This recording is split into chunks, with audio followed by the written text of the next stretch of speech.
Și doar atât a spus încet cu teamă: ai grijă de ea, te rog, e speranța mea.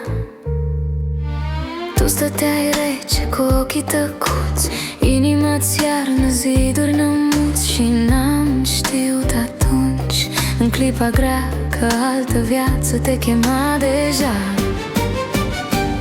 Unde ești acum? Pe ce drum te duci? Te strânge cineva când dorul mușcă în noapte. Și dacă te gândești măcar o clipă, atunci mai tresari la cântecul trecutului în șoapte. Ea nu știe, sărmană nu știe, că ai uitat de rugă și de făgăduințe. N-ai păzit, doar ai lăsat să-mi fugă mâna mea, ca frunza dusă în suflare de rugă. Ești fericit? Râzi oarecum râdeai, te iubesc alții cum eu te iubeam cândva?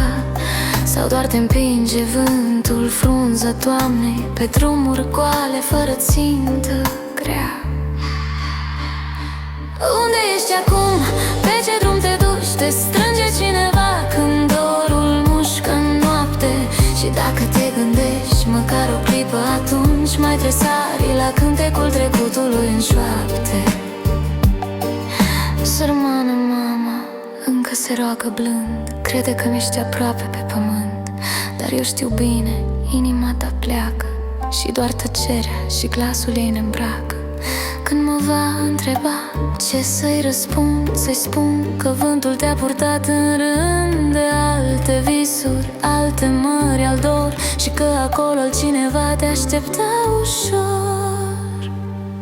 Unde ești acum? Pe ce drum te duci? Te strânge cineva când dorul mușcă în noapte.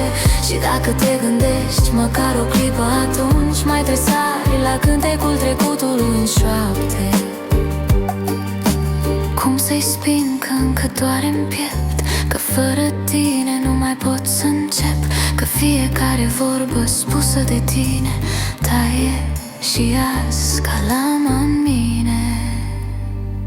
Unde ești acum? Pe ce drum te duci? Te strânge cineva când dorul mușcă în noapte.